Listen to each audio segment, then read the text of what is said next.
Tema renungan firman Tuhan untuk renungan hari ini adalah Misteri Allah di alam supranatural. Ayat Alkitab yang kita baca hari ini adalah dari Ayub 1 ayat 13 sampai ayat 19 yang berbunyi sebagai berikut. Pada suatu hari, ketika anak-anaknya yang lelaki dan yang perempuan makan-makan dan minum anggur di rumah saudara mereka yang sulung, datanglah seorang pesuruh kepada Ayub dan berkata, sedang lembu sapi membajak dan keledai-keledai betina makan rumput di sebelahnya. Datanglah orang-orang Sheba menyerang dan merampasnya, serta memukul penjaganya dengan mata pedang. Hanya aku sendiri yang luput, sehingga dapat memberitahukan hal itu kepada Tuan. Sementara orang itu berbicara, datanglah orang lain dan berkata, api telah menyambar dari langit, dan membakar serta memakan habis kambing domba dan penjaga-penjaga. Hanya aku sendiri yang luput, sehingga dapat memberitahukan hal itu kepada Tuan.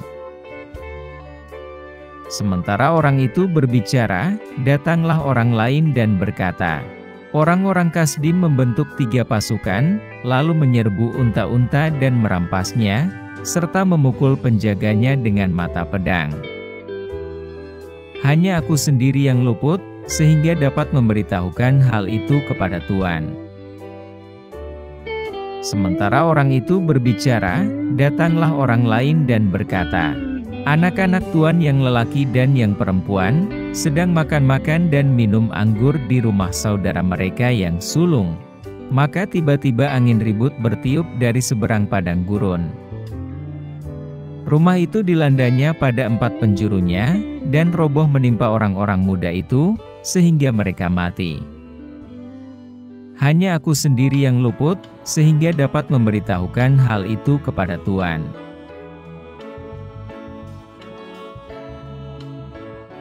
Apa isi firman Tuhan ini, dan apa pesan Tuhan bagi kita? Ayat Alkitab hari ini dibuka dengan kata-kata, pada suatu hari, yang mengacu pada satu waktu, setelah Tuhan memberikan izin kepada setan untuk mencobai Ayub. Setan memanfaatkan kesempatan ini dengan mendatangkan malapetaka pada Ayub, hanya dalam rentang waktu beberapa jam, di hari yang sama. Dalam waktu yang terbatas itu Ayub kehilangan lembunya, para pelayannya, dombanya, untanya, dan bahkan semua anak laki-laki dan anak perempuannya. Ayub, yang tadinya adalah orang terkaya pada masanya, bangkrut dan jatuh miskin, hanya dalam beberapa jam, di hari yang sama. Ini menunjukkan kepada kita bahwa setan sangat fokus untuk memaksimalkan keuntungan bagi dirinya sendiri. Ketika setan diizinkan Tuhan untuk mencobai Ayub, dia akan melakukannya dengan cara yang paling efektif.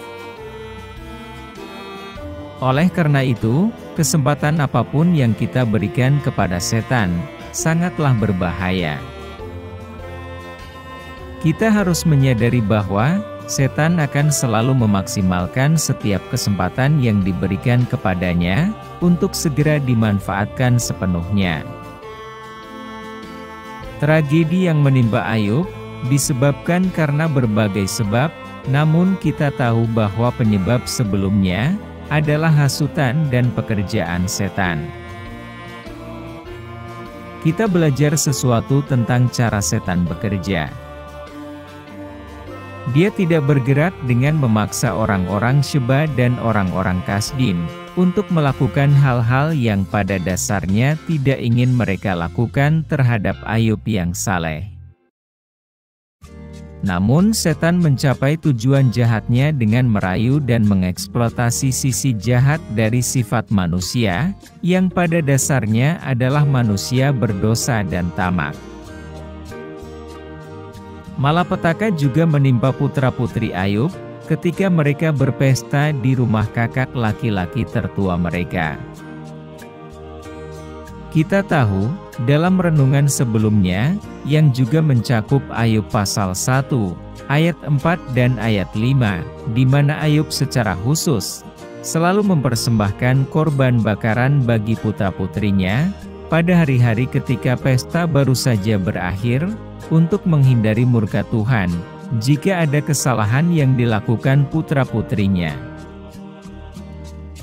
Namun, doa Ayub atas nama anak-anaknya ini tidak dapat mencegah malapetaka itu.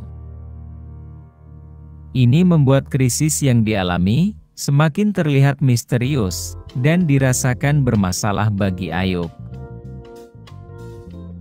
Dalam hal ini kita juga belajar tentang betapa kejam dan liciknya setan. Terlihat dalam hal memilih waktu untuk bertindak, yaitu pada saat putra-putri Ayub sedang mengadakan pesta, agar setan bisa membinasakan mereka secara sekaligus. Kita juga belajar bahwa dalam beberapa hal, setan memiliki pengaruh atas cuaca, seperti mendatangkan angin ribut, dan dapat meniru fenomena yang biasanya dikaitkan dengan Tuhan, yaitu sama seperti Tuhan mengirimkan api dari langit. Para hamba Ayub mengira bahwa Tuhanlah yang mengirimkan api ini. Tetapi itu hanya benar dalam arti yang sangat tidak langsung, dalam arti bahwa Tuhan mengizinkannya, yaitu dengan meniadakan batasan proteksi yang sebelumnya memagari Ayub. Ini menunjukkan betapa liciknya iblis, setidaknya untuk beberapa kasus, di mana iblis ingin bekerja sedemikian rupa, sehingga atas apa yang dilakukannya, maka yang akan disalahkan dan akan menjadi kambing hitam adalah Tuhan. Sampai batas tertentu dan sejauh yang Tuhan izinkan, setan memiliki kekuatan besar atas cuaca. Ini berarti bahwa setan juga memiliki kekuatan supranatural yang dapat dia gunakan untuk mengarahkan unsur-unsur fisik untuk mencapai tujuan jahatnya. Benar atau salahnya, apa yang Tuhan izinkan atau lakukan secara aktif hanya bisa dinilai dari ukuran kekekalan, bukan untuk dinilai menurut ukuran hidup kita di dunia ini. Kita hanya mempercayai apa yang tercatat dalam Alkitab, yaitu penjelasan Abraham akan pemahamannya tentang Tuhan, yang dicatat dalam Kejadian 18, ayat 25, sebagai berikut. Jauhlah kiranya daripada Tuhan untuk berbuat demikian, membunuh orang benar, bersama-sama dengan orang fasik, sehingga orang benar itu seolah-olah sama dengan orang fasik. Jauhlah kiranya yang demikian daripada Tuhan. Masakan hakim segenap bumi tidak menghukum dengan adil?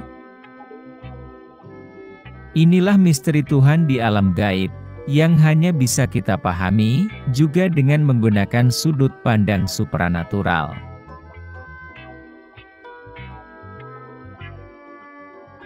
Apa yang harus kita terapkan dalam kehidupan kita? Kita harus tetap melayani Tuhan, meskipun Tuhan mengizinkan kekuatan gelap mencobai kita. Dan kita harus tetap percaya bahwa pelayanan kita tidak akan pernah sia-sia. Kita harus melayani Tuhan, karena kita mengasihi Tuhan. Jadi, meskipun kita kehilangan segalanya, rumah, mobil, harta benda lainnya, pekerjaan, bahkan orang yang kita cintai, kita harus tetap menjaga komitmen kita untuk terus beribadah dan melayani Tuhan. Kita harus tetap melayani Tuhan, meskipun sama sekali tidak menerima manfaat fisik sebagai imbalannya. Kita harus melihat bahwa ini adalah panggilan pemuridan sejati. Yesus mengajarkan hal ini ketika Ia memanggil kita untuk menjadi murid-murid-Nya. Kita harus ingat bahwa bagaimana Yesus tidak menawarkan rumah untuk ditinggali kepada murid-murid-Nya. Yesus juga tidak menawarkan kenyamanan atau kekayaan kepada kita sebagai murid-Nya. Bahkan Yesus menawari kita sebuah batu untuk dijadikan bantal tidur, dan bahkan penganiayaan, karena memberitakan nama-Nya. Kita harus membuktikan bahwa, seperti halnya para rasul, untuk melayani Tuhan, seturut dengan kehendak-Nya. Bahkan, menurut apa yang diajarkan oleh Tuhan Yesus, kita harus menyangkal diri, memikul salib kita, dan mengikuti Dia. Baca Matius 16 ayat 24. Kita harus sama seperti Ayub, yang dicatat dalam akhir bab 1, bacaan Alkitab hari ini, di mana dikatakan, dalam kesemuanya itu, Ayub tidak berbuat dosa, dan tidak menuduh Allah berbuat salah, atau hal-hal yang kurang patut.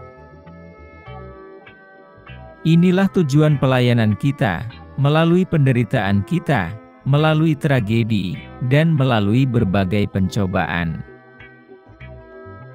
Kita tidak boleh berbuat dosa, dan tidak boleh menuduh Tuhan telah melakukan kesalahan. Kita harus melayani Tuhan dengan mengabaikan keegoisan kita. Tuhan harus dilayani dan disembah sebagaimana adanya. Dia adalah Tuhan. Dia adalah pencipta yang maha kuasa. Hidup kita hanyalah untuk Tuhan. Sembahlah Dia, dan kasihilah Dia, dengan segenap hati, pikiran dan jiwa kita. Doa hari ini. Tuhan Yesus, terima kasih atas pelajaran luar biasa yang dapat kami pelajari dari Ayub. Kami berterima kasih atas semua berkat yang telah Engkau berikan kepada kami di sepanjang hidup kami. Kami berdoa agar kami mampu melihat bahwa hal-hal di dunia ini tidak ada artinya dibandingkan dengan kasih Tuhan. Kami menyadari bahwa semua yang kami miliki adalah milik Tuhan. Kami menyadari bahwa tidak ada yang pantas untuk kami dapatkan.